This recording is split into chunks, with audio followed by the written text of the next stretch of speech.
हमें हमारी हीरोइन दिखा जाती है जिसे फिर से एक एबिलिटी मिलती है। वो कहती है वाओ मुझे यही एबिलिटी तो चाहिए थी, और उस एबिलिटी का नाम था हिक द टैक्स बॉम्ब। और वो कहती है इसके जरिए तो मैं किसी का भी टैक्स पता कर सकती हूँ, और वैसे भी कंट्री चलाने के लिए पैसों की जरूरत पड़ती है, और करप्टेड लोग मैं तो उन सबको पकड़ लूंगी, और इस एबिलिटी की वजह से मैं किसी की भी इनकम ट्रेस कर सकती हूँ, और इनकम के साथ साथ मैं उनकी रिश्वत भी ट्रेस कर सकती हूँ। फिर तो मुझे सब कुछ मिल जाएगा ना।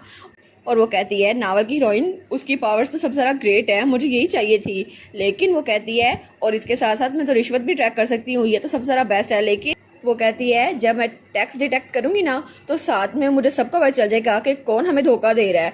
पता नहीं, मुझे लगा था ये आसान होगा, लेकिन लगता है एल्डर्स में से कोई हो सकता है, तो तब मेरे लिए अच्छा रहेगा। और वो सोचती है मैं तो अपने फादर के ऑफिस में बस चिल करती रहती हूँ। और तब वो कहती है शायद फादर के ऑफिस में से कोई हो, तो जब अगली बार मैं वहाँ जाऊंगी तो एक बार जरूर देख लूंगी। और तब हमें एरिस दिखा रहता है जो कहता है ये सिंपल है, तुम एल्डर से तब मिल सकती हो जब न्यू ईयर की बैंक्वेट सेरेमनी होगी। वो कहती है सच में? मैंने कभी भी न्यू ईयर सेलिब्रेट नहीं किया, तो मुझे लगता है वो बड़ी ज़बरदस्त होगी। वो कहता है तुम एक्साइटेड हो? और वो लोग सीढ़ियाँ उतर रहे थे। वो कहती है हाँ मैं तो बहुत ज़्यादा एक्साइटेड हूँ। वो कहती है और बैंक्वेट हॉल तो डेकोरेट किया जाएगा ना, इतना प्यारा, और वहाँ पे सबने अच्छे अच्छे कपड़े पहने होंगे और सब लोग एक दूसरे को ग्रीट करेंगे, मैं भी उनको ऐसे ग्रीट करूंगी। और बड़े प्यार से ग्रीट करती है। तो एरिस कहता है मैं सोच ही रहा था कि तुम क्या एक्सपेक्ट कर रही हो, तुम्हें क्या लगता है वहाँ पे क्या होगा? तो तब वहाँ रुकती है और वो कहती है मैं सोच रही थी कि एक सोशल बैटल होगी जिसमें एलिगेंट एटीट्यूड होगा और सब लोग एक दूसरे को ताने मारेंगे, और वहाँ कोल्ड वार्स होंगी। तो एरिस कहता है क्या क्या होगी, तुम्हारी ये एक्सपेक्टेशन है? तो वो कहती है और वो एक वर्ल्ड होगा जो क्रूल होगा, और वहाँ पे सब लोग तलवारें तो छुपाए हुए होंगे लेकिन अपने अल्फाज से एक दूसरे को खंजर मारेंगे। वो कहता है तुम आखिर ये सब कुछ सीखती कहाँ से हो? वो कहती है ये तो सोशल पॉलिटिक्स होगी ना, मुझे ये देखकर बड़ा मजा आएगा। वो कहता है आखिर तुम्हें ये बताया किसने है, तुम इतनी सारी ड्रामनी बातें क्यों करने लग गई हो? वो कहती है इसके अलावा डिलीशियस फूड भी तो होगी ना, केक होगी, पुडिंग होगी, और इसके साथ साथ चॉकलेट फाउंटेन भी होगा, मुझे तो बड़ा मजा आएगा। वो कहता है लेकिन पहले तो कभी चॉकलेट फाउंटेन नहीं था, लेकिन अगर तुम्हें पसंद है तो मैं उनसे कहूंगा कि तुम्हारे लिए प्रिपेयर करवा दे, ठीक है? और वो स्माइल करते हुए बड़ा प्यारा लग रहा था। हमारी उन कहती है वाओ तुम तो सच में एंजल हो, और उसको गले लगा देती है। वो कहती है तुम तो सबसे ज्यादा बेस्ट हो एरिस। लेकिन एरिस तब उसकी तरफ देखते हैं, वो कहती है क्या? तो तब उसकी अफिनिटी थोड़ी और ज्यादा हो गई थी। वो कहती है -234, आखिर तुम कितने तरह मीन हो एरिस, मैंने तुम्हें गले तो लगाया था और क्या किया था? तो फिर वो कहती है वैसे भी मेरी क्यूटनेस के खिलाफ बगावत करना ये ठीक नहीं है ना, तुम बच नहीं सकते मुझसे।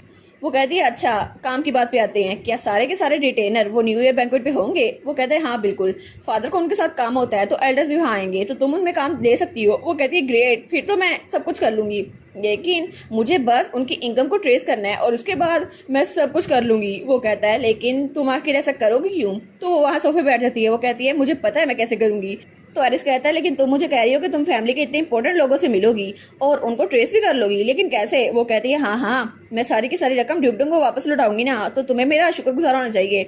तो उसकी अफिनिटी फिर से बदल रही थी। वो कहता है लेकिन तुम्हें पता कैसे चलेगा इस सब के पीछे कौन है? वो कहती है तुम तो बहुत ज्यादा शार्प हो एरिस, लेकिन मैं तुम्हें एक राज की बात बताती हूँ, तुम्हें पता नहीं होगा लेकिन अभी मैं बता देती हूँ। वो कहता है अच्छा कौन सी बात? वो सोचती है मुझे लगता है कोई और तरीका नहीं है, इसलिए तुम मेरे भाई हो ना और मेरे एली भी हो, इसलिए मैं तुम्हारे साथ बात नहीं छुपाने वाली, तो मैं तुम्हें बता देती हूँ। वो कहते हैं अच्छा कौन सी बात? और वो बहुत ज्यादा गौर से उसकी बात सुन रहा था। वो कहती है असल में मैं। वो कहते हैं हाँ हाँ क्या? वो कहती है मैं तो माइंड रीड कर सकती हूँ। तो एरिस कहता है अच्छा तो माइंड रीड कर सकती हो? वो कहती है हाँ हाँ मेरे पास गोल्डन आई है, उसकी वजह से ये मुझे हेवन ने दी है, और मैं किसी का भी फेस देखकर पता कर सकती हूँ कि वो झूठ बोल रहा है या सच बोल रहा है। वो कहता है अच्छा तो ऐसा है? वो कहती है हाँ हाँ मैं सबको देख सकती हूँ कौन अच्छा है कौन बुरा है। तो वो कहता है अच्छा तो तुम्हें क्या लगता है मैं अच्छा हूँ या मैं बुरा हूँ? वो कहती है क्या? नहीं नहीं नहीं तुम तो बहुत ज़्यादा अच्छी हो, लेकिन सिर्फ दिखावा कर रहे हो बुरा बनने का। वो कहता है हाँ हाँ हम दोनों बहन भाई है ना, इसलिए हम लोग एक जैसे हैं, हालांकि मैं तुम्हें बुरा लग भी रहा हूँ फिर भी तुम नहीं बोलोगी। तो एरिस कहता है लेकिन एनीवेज क्या सच में तुम किसी शख्स का चेहरा देखकर ही बता सकती हो कि उसने रिश्वत ली है या नहीं? वो कहती है हाँ इस बार तो बता सकती हूँ। वो कहता है ठीक है, टू बी ऑनेस्ट मुझे यकीन नहीं है इस बात पे, लेकिन चलो हमने कोऑपरेट करना है तो ठीक है, तुम्हारी बात पे यकीन कर लूंगा। तो वो कहता है अच्छा और तुम्हें चॉकलेट फाउंटेन चाहिए था ना, उसके अलावा क्या चाहिए? वो कहती है चिकन, मुझे चिकन चाहिए। वो कहता है ठीक है मैं उसका इंतजाम कर दूंगा। और उसके बाद हमें बैंक्वेट का दिन दिखाया जाता है और हमारी हीरोइन का कमरा। तो उसकी मेट्स कहती हैं वाओ ये सब कुछ तो हो गया, और वो कहती है माय लेडी मुझे लगता है आपको हमें दिखाना चाहिए आप कैसी लग रही हैं। तो हमारी हीरोइन उनके सामने आती है और उसने छोटू सा क्यूट सा ड्रेस पहना हुआ था और उसका हेयर स्टाइल तो बहुत ज़्यादा प्यारा लग रहा था। तो मेट्स कहती हैं वाह तो बहुत ज़्यादा प्यारी लग रही हैं, और वो तो बिल्कुल पागल हो गई थी इसको देखकर। तो हमारी हीरोइन कहती है ये तो मेरी रियल एज के हिसाब से है ना ड्रेस, लेकिन वो लोग कहती हैं आप तो बहुत ज़्यादा क्यूटेस्ट हैं लेडी। तो हमारी सोचती है ये पहली बार है मैं न्यू ईयर अपनी फैमिली के साथ सेलिब्रेट कर रही हूँ, और लुटिशिया फेरथन आज मैं पूरे 5 साल की हो गई हूँ। और तब वो स्माइल करती है और वो कहती है मुझे बैंक्वेट हॉल में बहुत ज़्यादा मज़ा आएगा क्योंकि मेरी फैमिली मेरे साथ होगी ना।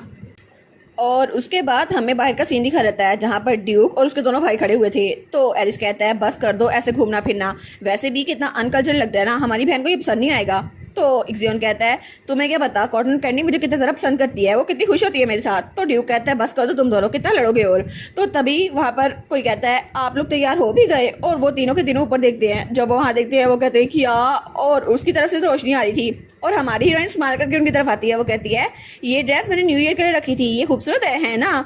तो वो लोग कहते हैं हाँ हाँ। तो हमारी हीरोइन कहती है और तुम दोनों जरा लड़ना बंद कर दो वरना मैं तुम दोनों से बात नहीं करूंगी। तो इक्सियोन कहता है अच्छा।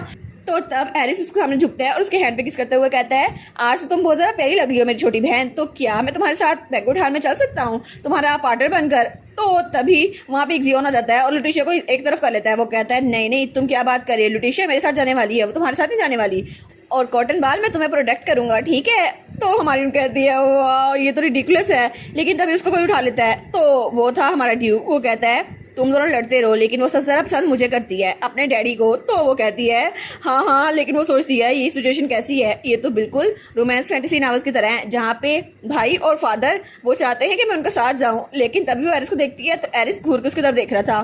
तो तब एरिस की F20 और कम हो गई थी -160। तो वो स्माइल करके उसको देखता है। वो कहती है हालांकि इसको मैं पसंद भी नहीं हूँ, ये मेरे लिए क्रेजी भी नहीं है, फिर भी ये माइनस में तो नहीं होना चाहिए थी ना, अभी तक तो ये 0 हो जानी चाहिए थी। तो फिर वो कहती है डैड अभी मैं छोटी हूँ तो मुझे एक पार्टनर की जरूरत पड़ेगी, प्लीज़ मुझे नीचे उतार दें। तो एरिस कहता है नहीं नहीं ऐसा कोई ला नहीं है, तुम पार्टनर के बगैर भी जा सकती हो, लेकिन अच्छा होगा कि मैं तुम्हारे साथ चलूं, वैसे भी हमें काम भी तो करना है। और तब एक्सियोन की तरफ देख के कहता है मुझे उसको प्रोटेक्ट भी करना होगा और आज तो हम बहुत ज़्यादा इंपॉर्टेंट चीज़ करने वाले हैं। तो वो कहता है कि हाँ इंपॉर्टेंट चीज़, लेकिन कौन सी। तो एरिस कहता है ये हम दोनों का सीक्रेट है, तुम्हें नहीं बता सकते। तो वो कहता है ना लुटिशिया। लुटिशिया से कहती है एरिस जरा नीचे तो झुको। तो वो कहता है अच्छा। तो तब उसके कान में कहती है तुम्हारे पास वैसे भी कोई और चॉइस नहीं है मेरे साथ काम करने के अलावा, इसलिए फाइटिंग। तो बात उसके सर में जा घुसती है। वो कहता है हाँ हाँ ठीक है मुझे ये करना तो पड़ेगा। तो लुटिशिया स्माइल करते हुए कहती है अच्छा होगा तुम्हें भूला नहीं है वरना मैं तुम्हें छोड़ती नहीं। तो वो बेचारा तो बिल्कुल ज़ोंबी बन गया था। तो एक्सियोन कहता है क्या कौन सा सीक्रेट था। तो ड्यूक कहता है पता नहीं कि कौन सी बात हो रही है, लेकिन हमारी यून कहती है मेरी चॉइस ये है कि लुलू मैं आज तुम तीनों के साथ जाऊं। तो मैंने अपना डिसीजन बना लिया है फादर इक्सियोन एरिस, मैं चाहती हूँ कि मैं आप तीनों के साथ जाऊं, क्या आप लोग मेरे साथ चलेंगे। और वो सोचती है वैसे भी गलत नहीं है कि मैं अपनी फैमिली के साथ जाना चाहूँगी क्योंकि ये तीनों ही मेरी फैमिली है और मेरे लिए बहुत ज़्यादा प्रीशियस है। तो इक्सियोन कहता है मैं इसके साथ बिल्कुल भी नहीं जाऊँगा पार्टी में। तो एरिस कहता है हाँ हाँ वैसे भी मुझे भी नहीं जाना तुम्हारे साथ पार्टी में। तो हमारी उन कहती है अच्छा अगर आप लोग अनकंफर्टेबल हो रहे हैं तो मैं नैन्सी आना और लॉरा के साथ चल जाऊंगी अपनी मेट्स के साथ। तो वो दोनों कहते हैं नहीं नहीं फैमिली तो हमेशा साथ रहनी चाहिए ना, मैं तो बहुत ज़्यादा एक्साइटेड हूँ। तो एरिस कहता है हाँ हाँ जैसा तुम चाहती हो सिस्टर, हम तुम्हारे साथ ही चलेंगे। तो तब वो कहती है आपके बारे में क्या फादर, क्या आप ठीक है इसके साथ। तो वो स्माइल करता है और कहता है हाँ ठीक है, मैं इस बात से बिल्कुल खुश हूँ। और तब वो चारों एक फैमिली की तरह वहाँ से जा रहे थे बैंक्वेट हॉल में क्योंकि वो सच में एक फैमिली बन चुके थे। और इसी के साथ ये वाला पार्ट यहीं पर ख़त्म। तो आप लोग बताइएगा आप लोग को ये पार्ट कैसा लगा, और वीडियो को लाइक और चैनल को सब्सक्राइब लाजमी कीजिएगा। बाकी वीडियोस का लिंक भी स्क्रीन पर नज़र आ रहा होगा तो काइंडली उनको भी चेकआउट कर ले। और thank you so much for watching my videos. Stay safe, bye bye.